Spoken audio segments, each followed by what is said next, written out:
Hey, Mortgage Coach community, Dave Savage here again. I am with Ken Perry with the Knowledge Coop. What's up, Ken? What's going on, Dave? Good to see you. Good to see you, brother. Seems like that's the only way we see each other anymore is on Skype, Facebook, or talking on the phone. Can't wait to see you in person again. I know, totally. Yeah. So Ken, you're our go-to guy here at Mortgage Coach when it comes to bringing timely, relevant compliance information. Mitch Kiter is our counsel. Rich Horn we bring in sometimes, but you've been telling me there's some updates. There's some things that the Mortgage Coach community should know about. Uh, our community is very serious about delivering great advice to families, doing it right, being compliant. Not to mention the fact that all the executives that we represent, they want to make sure their loan officers are doing it right. So tell us what's new in the land of pre-LE conversations, whether that's a rate quote, whether that's a pre-approval, whether it's purchase options. What are some things that we should be thinking about and talking about? Good question, man. Well, first of all, I think about you all the time when I'm out there this year, especially doing CE. We do the NMLS CE in every state, and it's this year we focused a lot on fair lending, and I just keep thinking about you when I talk about fair lending, specifically in this one major case that came out. It's probably the worst fair lending case I've seen as far as just abuse of people that are non-white borrowers. And in reviewing the case, in my CE this year, we talk a lot about the experience the borrower goes through in dealing with a loan officer, and specifically what information is provided to which borrowers. And the case that we're going through this year is the Bancorp South case. And in Bancorp South, it's a bank that was accused of redlining. So the CFPB sent in two testers. What they did is they sent them in 10 days apart to find out how a loan officer would treat a white person versus a non-white borrower.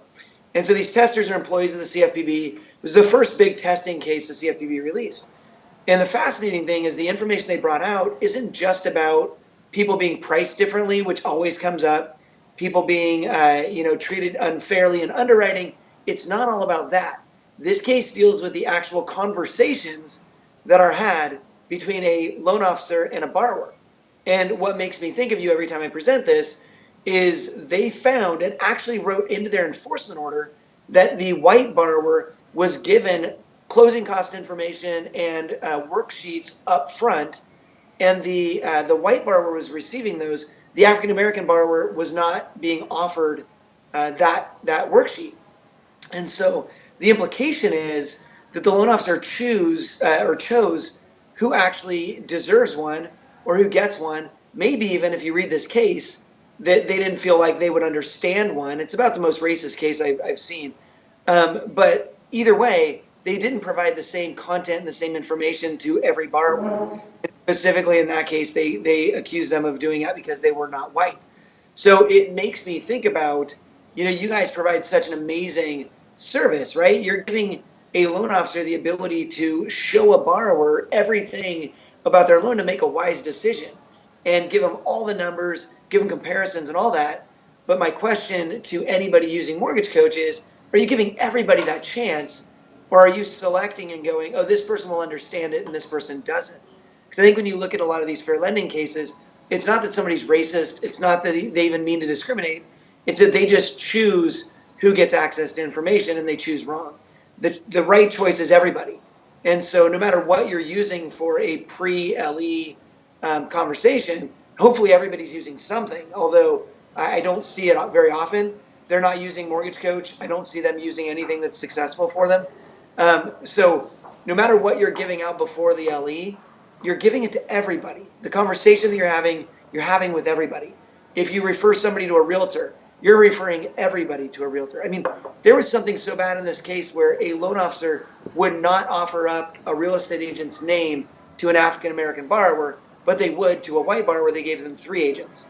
And I mean, it's something that's just that huge where it's like, we need to treat everybody exactly the same in our conversations and the data that we give them to make their decision. Wow. Well, it is just a great reminder. And I find even in the Mortgage Coach community, all of our loan officers believe in the value of our advice, but they select, oh, this person needs it, this person doesn't need it, this person will appreciate it, this person won't.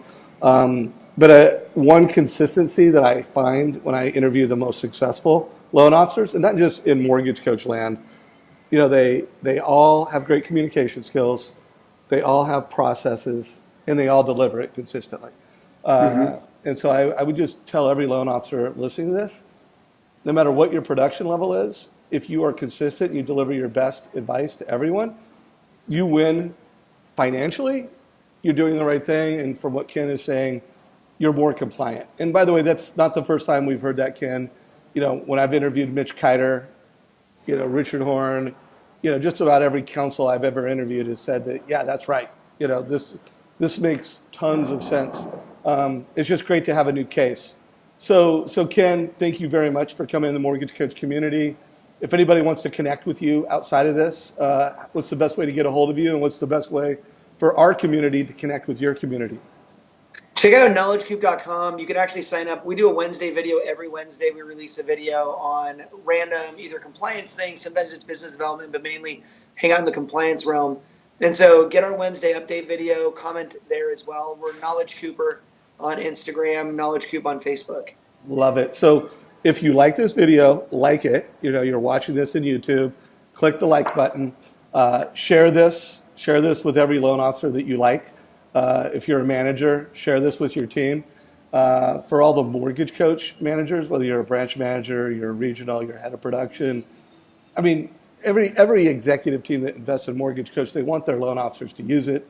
They know that they close more business. They know they are more successful. This is just a great thing to share with your team, or even play at your next branch manager and have a discussion around it. I think there's a lot of evidence also. If you're watching this, you're watching it in a stream that's either called Skype interviews or real-time interviews or real-time scripts. Everybody in here is like an absolute leader in the industry. Many of them are the top 100 and 200 loan officers in America saying, I give everybody a total cost analysis, and it doesn't take me more than 5 minutes. So there's just really no reason not to be more consistent with the way you deliver your best advice. Ken, any last thoughts before we wrap it? Yeah, I would just say you just don't know what your consumer is going to get and what they're not. And so give everybody the same thing, and then you don't have to make that determination. It's easier on you. Just be consistent, and then you'll be amazed at somebody that you're like, whoa, you read that? And they're like, yeah, I read that. And they'll, come back at you with just a number of really cool things for you and just, growing your business as well. So makes sense to go just no matter what, go consistent. By the way, that reminds me of another thing I hear all the time from Mortgage Coach members. They love the fact that it's so shareable and that they get an alert. And I can't, when I ask power users, what's your favorite feature? Often they're like, the alerts. And sometimes I'm just so shocked at either one, how many times they played the video, or how many people they shared it with.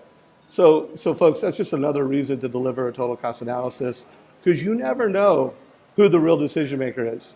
You might think it was the husband who you're talking to, or the wife that you're talking to, or maybe you talk to both of them, but it's the father-in-law that's loaning on the down payment, or the buddy at work that's the real estate genius.